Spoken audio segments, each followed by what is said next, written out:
नमस्कार। प्रारंभ पर आप सभी का स्वागत है। मैं अवनीश। आज हमारे साथ एक बार फिर हैं व्यालोक पाठक जी। आइए सबसे पहले स्वागत कर लेते हैं व्यालोक जी का। व्यालोक जी, बहुत बहुत स्वागत है आपका। नमस्कार। जय जय सिया राम। जय जय सिया राम। दर्शकों, आज का थंबनेल इस वीडियो का हो सकता है आपको कुछ अजीब सा लगा हो।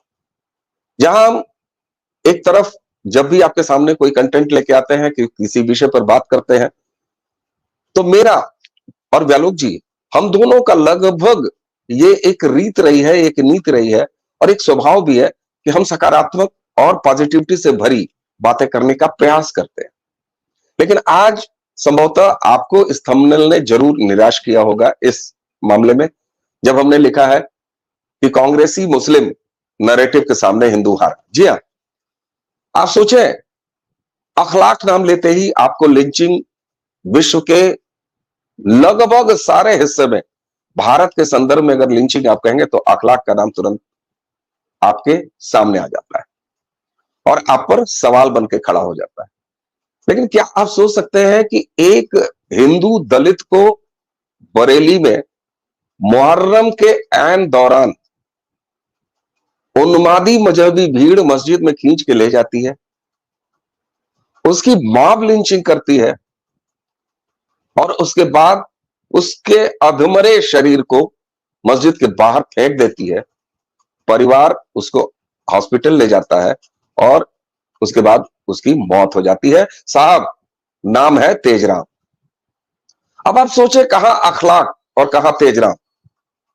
मैं धन्यवाद देना चाहूंगा स्थापित मीडिया के, दूरदर्शन के वरिष्ठ जर्नलिस्ट अशोक श्रीवास्तव जी का। कल अशोक श्रीवास्तव जी ने गूगल की एक सर्च जिसमें तेजराम लिंचिंग बरेली ये करके सर्च किया और यकीन मानिए सोशल मीडिया पर एक्स में वो स्क्रीनशॉट खूब घूम रहा है।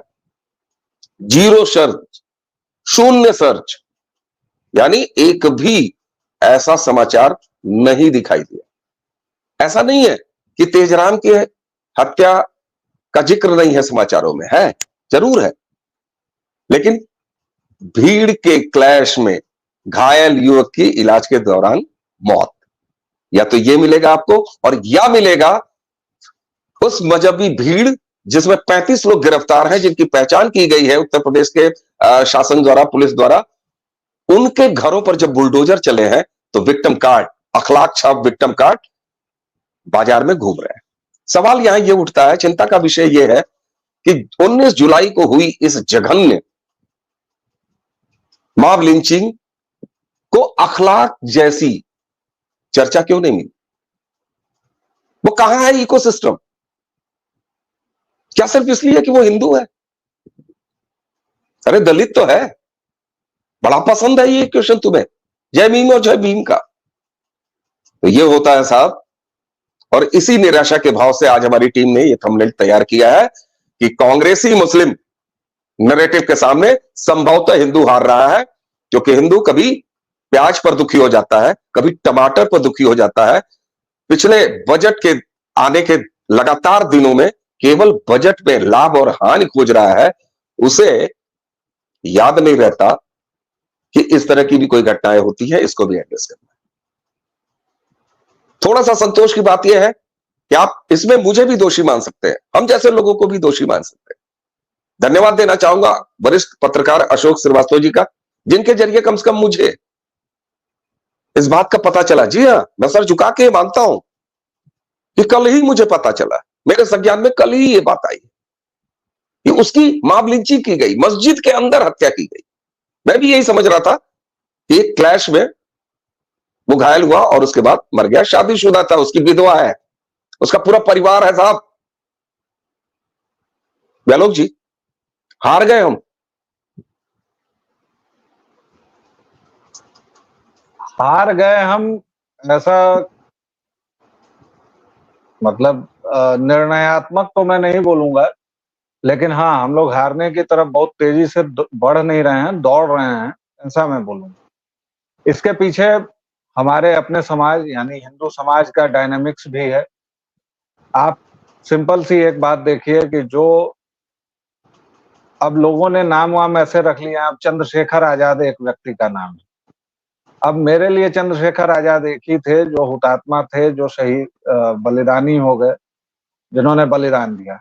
अब ये व्यक्ति सांसद भी बन गया है, ये नाम भी रखता है और ये तथाकथित तौर पर बहुत तेज तर्रार है। मैं इसकी व्यक्तिगत जिंदगी पर कोई टिप्पणी नहीं करूंगा। जो अभी एक यूएन में पढ़ाई कर रही एक और महिला ने, जो खुद दलित है, उसने इस पर क्या-क्या कहा और क्या नहीं कहा, वो सब तमाम चीजें व्यक्तिगत जिंदगी हैं। लेकिन वह व्यक्ति दलितों को किस तरह हिंदू से अलग करता है या हिंदुओं में किस तरह फांक डालता है, इसको हम सभी जानते हैं। लेकिन क्या उसे इस घटना की खबर है? नहीं है। और अगर है तो तेजराम उसके लिए वह दलित नहीं है जो नगीना में उसको जीत दिला सके। तो ये हमारे हिंदू समाज का अपना डायनेमिक्स भी है।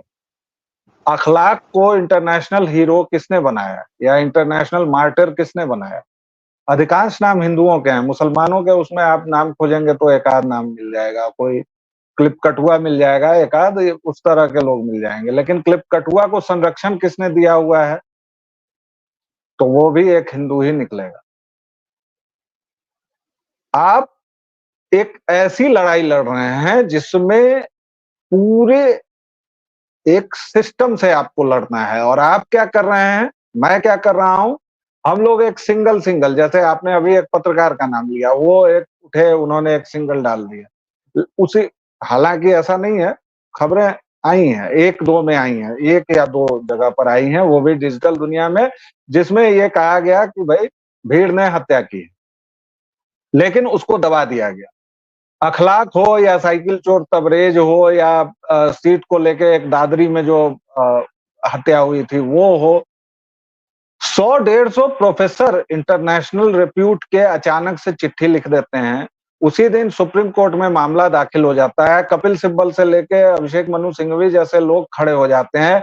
आर्टिकल्स की बाढ़ आ जाती है। यहाँ तक कि अपर्णा वैदिक नाम की एक लेखिका, महिला इतिहासकार खुद को बताती हैं। और मजे की बात यह है कि ये उन वैदिक की पुत्री जी हैं, वेद प्रताप वैदिक की। नाम लेना बड़ा जरूरी है व्यालोक जी, अब मैं ये भरम नाम तोड़ना लेके कह होगा। रहा हूं, तो ये अपर्णा वैदिक ने बाकायदा एक किताब लिखी, हिस्ट्री ऑफ लिंचिंग करके, my sons inheritance, history of blood justice and mob lynching in India. आप उस किताब को पढ़िए, कोई भी हिंदू पढ़े, वह अपने हिंदू होने पर शर्मसार हो जाएगा। उस किताब में यह साबित किया गया है कि ये अहिंसा व हिंसा की बेकार की बातें हैं। दरअसल हिंदू इस धरती का सबसे हिंसक प्राणी है। जो बात राहुल गांधी बोलता है संसद में कि हिंदू हिंसक होते हैं, वही बात अपर्णा वैदिक 250 पन्ने की किताब लिख के प्रूफ करती है।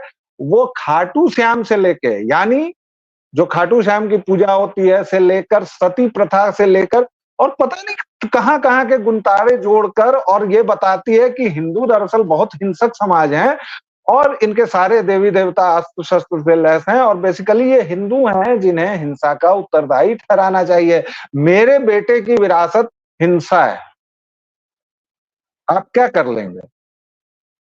आपने जिस पत्रकार का नाम लिया उसने लिखा, और वो अब तो डीडी में खैर वो बोल भी रहे हैं, मैं सुन भी रहा हूं। पहले तो डीडी का मतलब जो होता था दूरदर्शन का, वो अलग मुद्दा है, धन्यवाद उनको भी। लेकिन अंततः क्या हुआ, वो एक पॉकेट में बोल रहे हैं, हम और आप एक पॉकेट में बोल रहे हैं। हमारी एक सामूहिक आवाज नहीं, उनकी एक सामूहिक आवाज होती है, और यही जीवन दर्शन का, संस्कृति का अंतर हो जाता है। मेरे कुछ दर्शक आज मुझे थोड़ा बोरिंग भी पाएंगे, क्योंकि आज मैं बहुत गंभीर और थोड़ी दार्शनिक बातें कहूंगा। हिंदुत्व का मूल दर्शन क्या है? मोक्ष, यही तो है हमारा प्राप्तव्य। और अंततः वैयक्तिकता, वैयक्तिक आजादी, इंडिविजुअल फ्रीडम हमारे धर्म में इतना अधिक है कि वो जो विरासत हम लोग लेते आए हैं, वैयक्तिक फ्रीडम और अपने, क्योंकि एक समय के बाद, 50 साल के बाद जब आप वानप्रस्थी होते हैं तो धीरे धीरे गृहस्थी से भी अपने आप को खींचने लगते हैं, और 75वें साल में जब आप संन्यास जाते हैं तो आपको दुनिया से भी मतलब नहीं है। ये हमारी परंपरा चली आ रही है। और आज रही सही कसर तकनीक ने पूरी कर दी है। कितने हिंदू जमा होते हैं किस मंदिर में, कितने हिंदू सामूहिक ये होते हैं, आप शादी विवाह में देख लीजिए, हमारी सारी चीजें बदल रही हैं। दूसरी तरफ हमारे साथ जो संघर्ष में है यानी मुस्लिम, और मैं मुसलमानों को कभी संघर्ष में नहीं पाता, मैं कहता हूं इस्लाम या जो भी अब्राहमिक पॉलिटिकल थॉट है, इस्लाम हो या ईसाइयत हो, ये हमारे खिलाफ खड़े हैं और ये हमें मिटाने पर आमादा है। इस बात को स्वीकारना पड़ेगा, कम से कम पहली चीज ये तो स्वीकारो। वो दिन में 5 बार बोलते हैं कि यही एकमात्र धर्म है, यही एकमात्र मजहब है, इसी का पैगंबर पैगंबर है, इसी का अल्लाह अल्लाह है, वरना सारे काफिर हैं। उनका छोटा बच्चा 1 साल 2 साल से यही कर रहा है और ये करोड़ों की जनसंख्या है। आप उसको जब तक समझेंगे नहीं तब तक उससे आप लड़ेंगे क्या, खाक लड़ेंगे। और आप क्या कर रहे हैं, आप सिकुड़ते चले जा रहे हैं। आपके मंदिर दर्शन कम हो चुके हैं। आप अगर मंदिर जाते भी हैं तो तिरुमला, तिरुपति और पता नहीं कहां-कहां, केदारनाथ आप जाते हैं और आप टूरिज्म करने जाते हैं, जबकि उनके यहाँ बाकायदा तकरीर होती है। हर एक फ्राइडे को अगर आप जुमे की नमाज के बाद की तकरीर सुन लें तो बाखुदा मजा आ जाए, जिसमें काफिरों को ऐसी लानत भेजी जाती है, जब पूरी धरती को इस्लामिक बनाने की बात की जाती है, और आप इस सब को खारिज कर देंगे रवीश कुमार टाइप कि मुसलमानों की जनसंख्या बढ़ जाएगी तो क्या होगा। आप रजाकार ओवैसी टाइप ये पूछेंगे कि 40% होने से आपत्ति क्या है असम में। असम का हाल देख लीजिए, बंगाल का हाल देख लीजिए, बिहार का सीमांचल और मिथिलांचल देख लीजिए साहब। मुसलमानों से डर नहीं है, इस्लाम से डर है और इस डर को समझना होगा और इस डर को उसी तरह बात करनी होगी। आज एक तेजराम मरा है, मारा गया है, विभत्स हत्या हुई है। उसके पहले कन्हैया लाल की हत्या हुई थी, उसके पहले अंकित की हुई थी, उसके पहले किसी सक्सेना की हुई थी। नाम दर नाम है और मैं और आप 6 दिन के बाद इस पर चर्चा कर रहे हैं। आपने ठीक कहा कि हम लोग दोषी हैं, लेकिन ये हमारे पूरे समाज का संगठन ऐसा है, पूरे समाज का चरित्र ऐसा है कि इस पर बहुत गंभीरता से सोचने की जरूरत है कि आखिर क्यों तेजराम हो या कन्हैया लाल, वो क्यों इतिहास के हाशिए में, कूड़ेदान में फेंक दिए जाते हैं और क्यों एक साइकिल चोर को ये लोग शहीद और मार्टिर बना देते हैं। आखिर ऐसा कैसे होता है। और इसमें सबसे ज्यादा साथ इनका अजीत अंजुम, रवीश कुमार जैसे हिंदू नामधारी देते हैं, जिनको ये नहीं दिखता कि तेजराम को मस्जिद में ले जाकर, सो कॉल्ड उनके इबादत की जगह है, हालांकि मैं फिर से एक बार कहता हूं कि मस्जिद किसी इबादत की जगह नहीं है, वो पॉलिटिकल डिस्कोर्स तय करने की जगह है। बिल्कुल। आप किसी भी मुस्लिम से पूछिए कि वह मस्जिद में क्या करने जाता है। 5 मिनट की नमाज होती है शुक्रवार की और 30 मिनट 1 घंटे की तकरीर होती है। वो ये बात जानता है कि उसको पूरी दुनिया को एक रंगा करना है, पूरी दुनिया को काली टेंट से भर देना है। आप कुछ नहीं जानते हैं, ठीक बात, इसलिए आप बिल्कुल ठीक बात की ओर दौड़ रहे हैं। बिल्कुल ठीक बात है। और जब आप ये कहते हैं साहब कि इनका साथ कौन देता है, आप देखिए इसी सोशल मीडिया में अपने आप को वरिष्ठ संपादक कहने वाला, आपने कुछ नाम ले लिया, आपने रवीश का नाम लिया, आपने अंजुम का नाम लिया, आप देखिए तो राहुल देव जैसा एक बेशर्म व्यक्ति जो कथित शांति के प्रतीक महात्मा गांधी का फोटो अपने एक्स प्रोफाइल पे लगाता है और केवल भारत के सनातन और हिंदुत्व को गाली देने वाले को, आप देखिए पूरा इकोसिस्टम काम कैसे करता है साहब। उनके छोटे से छोटे प्यादे आपस में एक दूसरे को बड़े हैंडल्स रिट्वीट करते हैं। और आपने कहा ना कि बिल्कुल साहब, मैंने अशोक जी का जिक्र इसलिए किया कि कम से कम उनके बाद कुछ इस एंगल से, महाबली जी के एंगल से, कल शाम से लेके और अब तक जब हम बात कर रहे हैं तब तक कुछ समाचार डिजिटल ही सही लेकिन आए हैं। शातिरपना आप देखिए, तो ये खबर अभी तक प्लांट के तौर पर की गई थी, विक्टिम कार्ड खेलने की पूरी तैयारी थी साहब और खेला जा रहा था।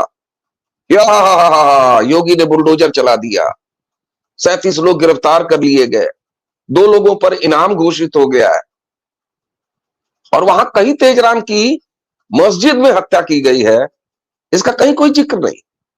तो ये एक तरफ बेशर्मी की हद है।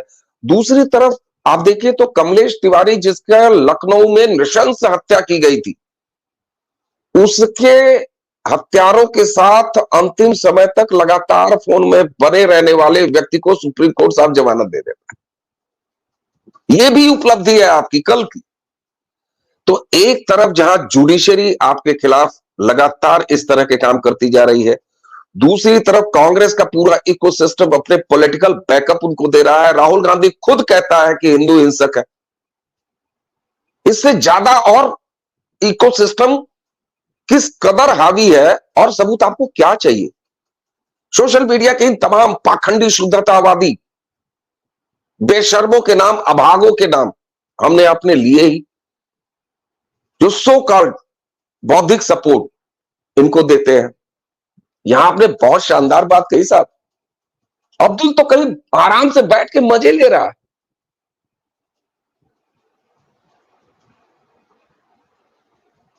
ये क्या अब एक समाज के रूप में हमें समझना नहीं होगा? इस तरफ हमें सोचना नहीं होगा? या हम सिर्फ ये कहेंगे कि हमने तो मोदी को वोट दे दिया, हमने तो योगी को वोट दे दिया? क्यों नहीं मोदी और योगी तलवार लेके निकल पड़ते हैं उनकी तरफ से और गाजी की तरह लड़ाई शुरू कर देते हैं? एक समाज के रूप में हम क्या उखाड़ रहे हैं? माफ कीजिएगा दर्शकों, मेरी बातें आज आपको थोड़ा सा हो सकता है जिस अनुरूप मैं बोलता हूं उस अनुरूप आप नहीं पा रहे होंगे मुझे। बिल्कुल नहीं, मैं बनावटी नहीं बोल सकता। जालोक जी, हम एक समाज के रूप में कब सोचेंगे? कुछ सोच पाएंगे भी कि नहीं सोच पाएंगे? अगर एक समाज के तौर पर हमने अभी इस वक्त से सोचना नहीं शुरू किया तो हमारा नाम इतिहास के हाशिए से भी मिट जाएगा। और ये मैं बड़ी विनम्रता से और एकदम बिना किसी कटुक्ति, वक्रोक्ति, अन्योक्ति के कह रहा हूं, क्योंकि मैं देख रहा हूं। इसमें मुझे आशा की एक ही किरण लगती है कि हमारा जो जेन जी है, जो अभी के युवक युवतियां हैं, मैं देख रहा हूं कि उनका रुझान थोड़ा इस तरफ हो रहा है और वो बाकायदा उस नैरेटिव का उसी तरफ से जवाब दे रहे हैं। हमारे तरफ से जो लोग लड़ रहे हैं इंडिविजुअल लड़ाई, वो देखिए कि वो सब के सब 30-35 के घेरे में है, अधिकांश लोग। बाकी तो खैर जो हैं सो हैं ही। तो एक राहत की किरण मुझे बस वहीं दिखाई देती है। आप कह रहे हैं कि मोदी और योगी को हमने चुन लिया। सरकार एक प्रजातांत्रिक व्यवस्था है, उसमें वो जितना कर सकते हैं कर रहे हैं। योगी क्या कर सकते हैं?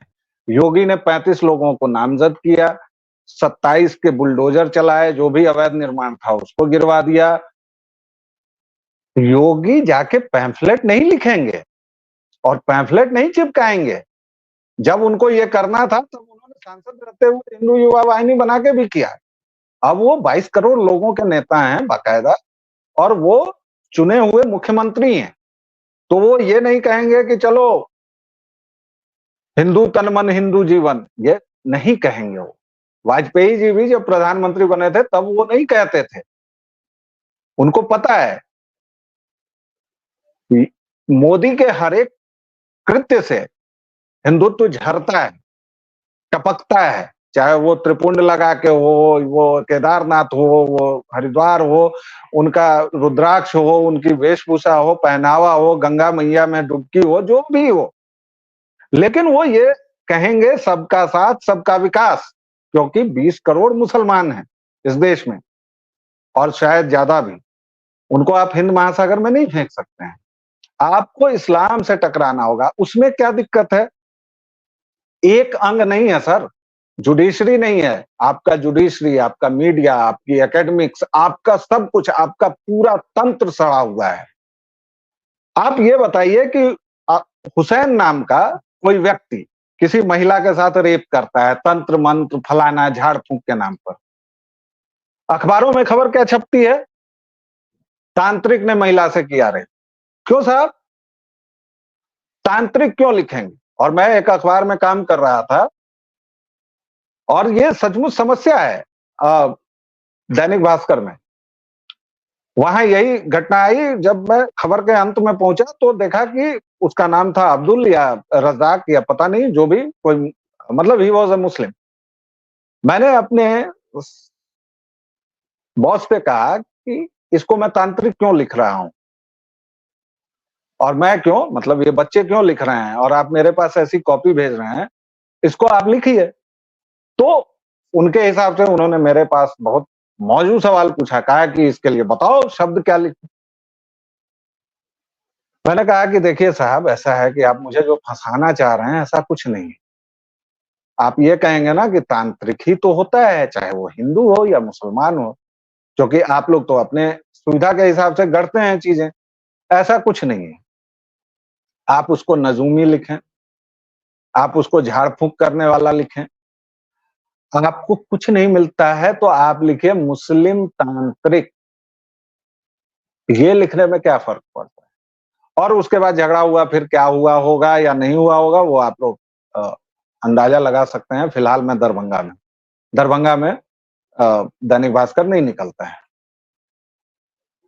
ये आपकी स्थिति है, आपके एकेडमिक्स की ये हालत है कि आप भूल जाइए। मैं वो बेसिक्स बातें तो करूंगा ही नहीं कि आपके उत्तर पूर्व के राजा रानी कहाँ गए, रानी चिक्कम्मा कहाँ गई, रानी दुर्गावती कहाँ गई, ये सब छोड़ दीजिए। आपके ऊपर तो सती और ये इतना थोपा गया। मैं अभी की बात ठीक बात। पूछ रहा हूँ, राणा प्रताप कहाँ चले गए साहब? पूरी हिस्ट्री में आपको केवल मुगल हिस्ट्री क्यों पढ़ाई जाती है, और अभी भी पढ़ाई जा रही है? ऐसा नहीं है। आर्यन इन्वेजन का मिथ जो टूट चुका है, जो खुद इन लोगों की सबसे बड़ी सरदार रोमिला थापर स्वीकार कर चुके हैं कि वो गलत किया था, मैंने गलत हो चुका, अब भी आप एनसीईआरटी की किताब में वही पढ़ा रहे हैं साहब। तो हिंदू ठीक बात। हारेगा नहीं तो जीतेगा? ऐसे नहीं चलेगा बिल्कुल सर। सही बात है। बिल्कुल सही बात है। और आपने सरकारें चुन लिया साहब, सरकार लॉ एंड ऑर्डर संभाल रही है। उसने किया है बरेली में वो काम। और बिल्कुल किया सरकार है। का ये काम नहीं है कि वो नैरेटिव गढ़े। नैरेटिव तो हम आपको सोचना होगा, वहां तो हमें आपको काउंटर करना होगा। एक समाज के तौर पर भी कुछ जिम्मेदारी बनती है साहब। टमाटर का भाव सबको पता हो जाता है जब आवश्यकता होती है तो, लेकिन तेजराम का नाम किसी को याद नहीं होता साहब। सच बताऊं दर्शकों, तो इच्छा हो रही है कि थोड़ा सा कालिक कहीं मिल जाए तो अपने चेहरों पर लगा लिया जाए। मैं बहुत सकारात्मक बातें करता हूं, और जैसा कि वैलोक भाई ने थोड़ा सा मुझे मोटिवेट किया है, जब आप कह रहे हैं कि सकारात्मकता है, युवाओं में है, बिल्कुल है, एक आशा की किरण दिखाई दे रही है। और हम अपने ऊपर आसन्न खतरे को, महाखतरे को, जहां कुछ भी हमारे फेवर में नहीं, बाहर का कुछ भी हमारे फेवर में नहीं है, चाहे वो न्यायपालिका हो। देखिए, अभी भी नीचे कई सारे कमेंट आ जाएंगे कि 10 साल हो तो गए मोदी जी की सरकार को। साहब, 4 पीढ़ी के इकोसिस्टम को 10 साल के एहसान में दबा देना चाहते हैं आप? जी वैलोक। जो लोग ये कहते हैं उनको जरा अमेरिका की हालत देखनी चाहिए, फ्रांस की देखनी चाहिए, नीदरलैंड की देखनी चाहिए, पूरे यूरोप की देखनी चाहिए, पूरी मानवता की देखनी चाहिए। जो पूरी मानवता इस्लाम नामक बगटूट घोड़े के सुमों से, खुरों से आहत है, और किसी को समझ में नहीं आ रहा है। भारतवर्ष में तो फिर भी आपकी स्थिति ठीक है महाराज। आप जाके एफिल टावर देखिए, उसके नीचे बांग्लादेशी लुंगी में खड़े होके रेप कर रहे हैं और चना बेच रहे हैं। ट्रंप के साथ क्या हुआ? ट्रंप जिस दिन राष्ट्रपति बने उस दिन वहां की वोक महिलाएं सड़क पर पॉटी कर रही थीं, कार के बोनट पर चढ़कर नंगी प्रदर्शन कर रही थी, फिलाडेल्फिया से लेके और न्यूयॉर्क से लेके और न जाने कहां कहां तक। आप क्या बात बिल्कुल। करते हैं? आप किस इकोसिस्टम से, आप किस डीप स्टेट से टकरा रहे हैं? आपको समझ में भी है?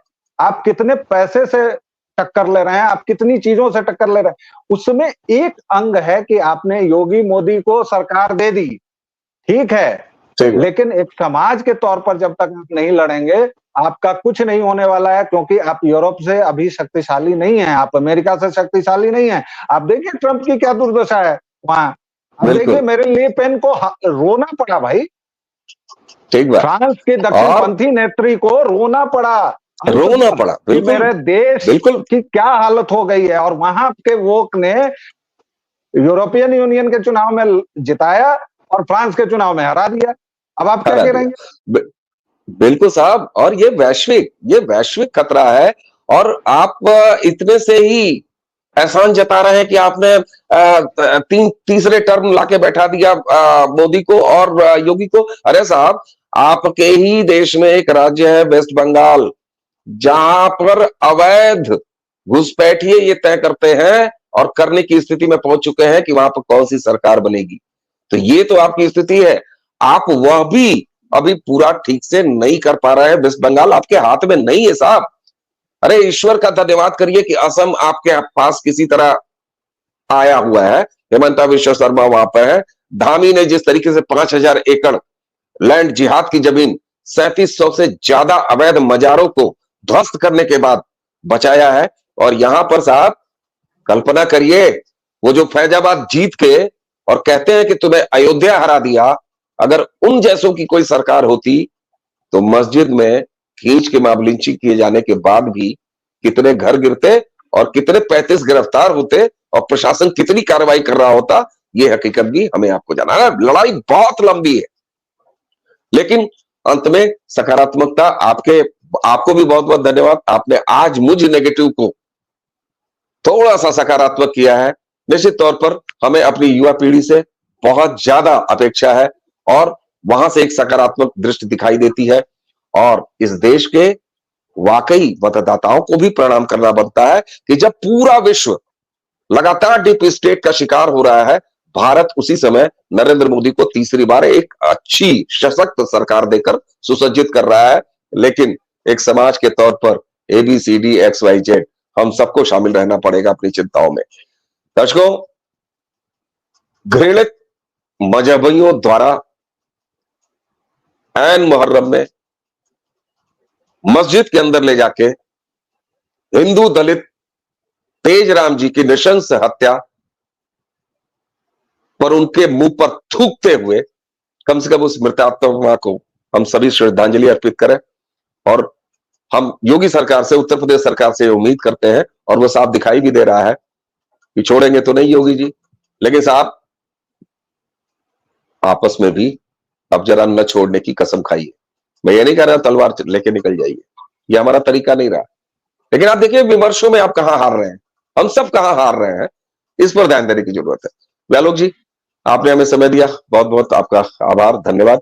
और दर्शकों, इसी के साथ आज की यह चर्चा, और जिस समय आप ये वीडियो देख रहे होंगे आज के ही दिन कांवड़ यात्रा पर वो फैसला आने वाला है, वहां देखते हैं क्या होता है। इसी के साथ सुल्तानपुर में आदतन मानहानि करने का एक अपराधी जो सजा याफ्ता है इसी तरह के केस में, जो सांसद ही गवा चुका है, राहुल गांधी की मैं बात कर रहा हूं, उनके भी केस की सुनवाई आज होनी है। तो हो सकता है कि शाम तक हम व्यालोक जी को एक बार फिर कष्ट दें।